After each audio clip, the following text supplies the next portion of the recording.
As we get older, foundation can become a problem because what worked for us before doesn't work now with the way that our skin is aging, the skin concerns that we have, and the things that go viral a lot of times just don't work for those of us over 60, over 50, over 40. But today I want to tell you about the ones that I have found that work best for me. Welcome back to my channel. If you're new, thank you so much for stopping by and visiting today. I hope that if you like what you see at the end of the video that you will consider subscribing to the channel, ring the notification bell, and hopefully YouTube might send you a notification when I do an upload. Also, I would love it if you want to follow me on my other social media accounts. So now, today, let's talk about foundation for skin that's getting older. Some of the problems that I have found with foundations as I have gotten older is that they want to settle into my lines and wrinkles, that they want to accentuate texture and enlarge looking pores. And those are the things that I would really not like to draw attention to on my face. I would rather have something that smooths out the face, that looks good, that doesn't accentuate the signs of aging that I've got. I'm 61. My skin is dry. Even though it is well hydrated, I've got dry skin. That's just a part of life. So I need something that is going to play well with my skin conditions. One that I have found that I really love is this one from Neutrogena. This is the Sensitive Skin Serum Foundation, and I wear the shade Light Medium 02. This foundation has provitamin B5 in it. Not only does it give you a beautiful finish to the skin, the B5 helps to protect your skin's moisture barrier. And so any hydration that you have in there, this helps keep it locked in. I found that this can be built up to like a medium finish, and it leaves a really nice radiance on my skin. I really like the Serum-y foundation because it's not heavy, it's very lightweight. I never feel like I'm wearing makeup when I have this foundation on. I haven't found that it settles badly into lines or wrinkles, and it definitely doesn't accentuate enlarged pores or any texture that I have on my face. Doesn't have any fragrance in it, so if you're sensitive to fragrance in your cosmetic products, this one is a good one for you because there's no scent whatsoever. I think this is one of the most underrated foundations at the drugstore, and it's definitely in my rotation of foundations for my aging skin. This next foundation I'm kind of ambivalent about talking about because the company is going through some changes now, and I don't even know if this is going to be available much longer, but I'm going to tell you about it anyway because it's a really good foundation for older skin. It's Light Illusion from Flower Beauty, and I wear the shade Ivory L2. This is a very lightweight foundation that leaves a nice luminosity to the skin without making you look greasy or overdone. It does have a broad spectrum SPF of 18, however, that's so negligible because you're not going to use enough of the foundation to get anywhere near the SPF that's in the bottle. I mean, if you do want to put a 1/4 teaspoon of this foundation on, you're going to get an SPF of 18, but I'm not using a 1/4 teaspoon of any foundation. In fact, less than a pump will cover my whole face with this foundation. It is lightweight, it wears very beautifully on the skin, it doesn't sink into lines or wrinkles badly, and it hasn't accentuated any texture, any enlarged pores on my face. And it is long wearing. I mean, it stays until I take it off at the end of the day, and my other makeup plays beautifully on top of it. Now, like I said, I don't know what Flower Beauty is up to. They are repurposing everything. If you go to their website, they say big things are coming this year. It hasn't come this year, and it's getting harder and harder to find the products that they already have on sale. But if you can find the Light Illusion foundation, pick it up because it's a beautiful foundation for older skin. The next two foundations that I really love that have worked really well for me are both from Wet n Wild. And the first one is the Bare Focus Tinted Hydrator, and I wear the shade Fair. This is a very lightweight skin base. I don't even know if it could be called a foundation because it is a tinted hydrator. However, it does give really nice coverage for how light it is. It's really great at evening out the skin tone, and it does give you a little bit of coverage. And since it is so lightweight, it is not prone to sink into lines and wrinkles. It doesn't accentuate pores and texture. The finish is sheer to medium, and I have found that I'm able to build it up a little bit on places where I need a little bit more coverage, which is usually around my cheeks and my chin, and definitely on my nose. I don't know what it is about my nose. My nose just doesn't want to accept any kind of foundation. And the reason that this is called a tinted hydrator is because it has hyaluronic acid and squalane in it. And both of these are really great for maintaining moisture and protecting the skin barrier. So if you're looking for a sheer to medium coverage, I would really recommend this one from Wet n Wild because it's a really great option. The next one from Wet n Wild gives you a little bit more coverage. It's the Photo Focus Dewy foundation, and I wear mine in the shade Shell Ivory. You can build this up probably to medium full without it looking cakey and overdone.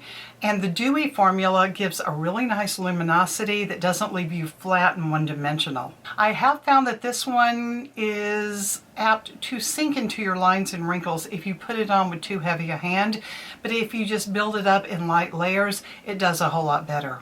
It also sets really well if you find out that you have too much luminosity, if you've got some oily breakthrough coming through or something, or it's a warm day and you're going to glow. You can set this and it won't do that. There are a couple of drawbacks to this foundation. One is the scent. It is such a chemically smell. I always say that it smells like paint thinner.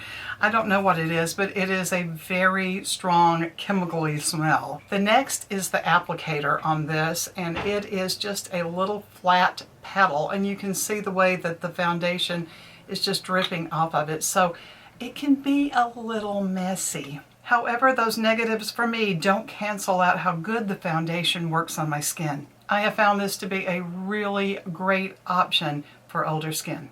The next foundation that I'd like to tell you about that I really love for my skin is tried and true, and it is an OG, and it's from Este Lauder, and yeah, it is the Double Wear. The shade I have is 1N0 Porcelain. It's a little light for me, but I'm not going to go back and try it because I can warm it up with bronzer and blush, or, you know, just make it look a little bit better.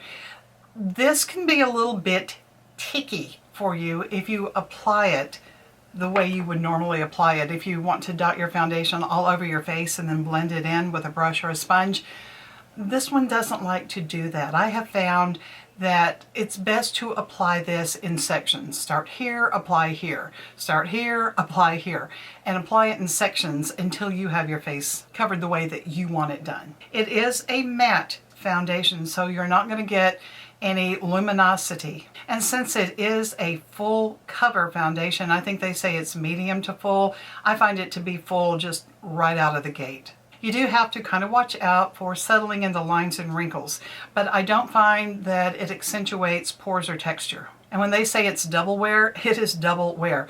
This wears really well and for a long time until you take it off. And even though it doesn't have any luminosity to it, you can put like a glowy primer under it, or just, you know, build it up with some highlight or something on top. But it's a beautiful foundation and it works really well for my 61-year-old skin. Unfortunately, the pump doesn't come with it. You have to buy it separately. But if you're going to continue to use this, if you buy the pump, you can just switch it out when you buy a new bottle of Double Wear. I still think it's utterly ridiculous that Este Lauder does not sell this with the pump. The next foundation that I have found works really well for me is one that I have discovered just recently, and it is the Woke Up Like This from monkeyage. The shade I use is 020. This is a medium to medium full foundation, but this just goes on smoothly like a dream. It evens out the skin, it looks natural, it sinks into the skin without sitting on top, doesn't accentuate pores or texture. It can sink into lines a little bit, but really I haven't noticed that much with this foundation. I found that it goes on best with a brush, although I have put it on with a damp beauty sponge before, and it seemed to work well that way as well. It's not drying, it doesn't look heavy or cakey, and it wears really well throughout the day. Other makeup plays beautifully on top of it. So I've been really, really impressed with this foundation. I don't know if I told you I'm wearing the shade 020, or I used the shade 020 in this foundation. I'm really glad that I discovered it, and it has become a staple in my foundation rotation. I do love all the foundations that I have just told you about, but there is one that is my absolute ride or die, holy grail favorite, and it's from Covergirl. This is the Covergirl True Blend Hydrating Foundation. I wear the shade L2. This is what I am wearing today. It's what I wear most days. I do wear the other ones that I told you about, but this is the one that I reach for the most. I have found that I can build this up to a little bit over medium, but it's lightweight. It doesn't cake, it doesn't accentuate anything you don't want accentuated, and it leaves a gorgeous luminosity to the skin. It wears beautifully all day long, whether you set it or not. At least it does on me. Now, the original True Blend foundation from Covergirl was a little bit too matte for me, a little bit too heavy, and it didn't look good on my skin. But I went ahead and tried the hydrating formulation that they have come out with, and I am so glad that I did. This is such an impressive foundation that you can find at the drugstore. If you watch any of my Face of the Day shorts, or the ones that I put on Instagram or TikTok, a lot of the times you are going to find out that I am wearing the True Match Hydrating. Covergirl knocked it out of the park with this, and this is such a fantastic foundation for older, mature skin. And those are the foundations that I have found work best on my 61-year-old dry skin. Am I saying they're going to work fantastic for you? No, because everybody's skin is different. But if you're unhappy with your current foundation and you haven't tried any of these, go pick some up. Most of them are from the drugstore, and the two that aren't are easily found. I hope you found the video informative and helpful today. If you like what you saw and you're not subscribed, I really do hope that you will become a subscriber and ring the notification bell and give the video a like. Also, share it with your friends who are interested in makeup and skincare and lifestyle for those of us over 60, over 50, even over 40. I really appreciate you spending your time with me today and supporting my channel. It means so much to me. It really does. And I am looking forward to seeing you next time. Mwah.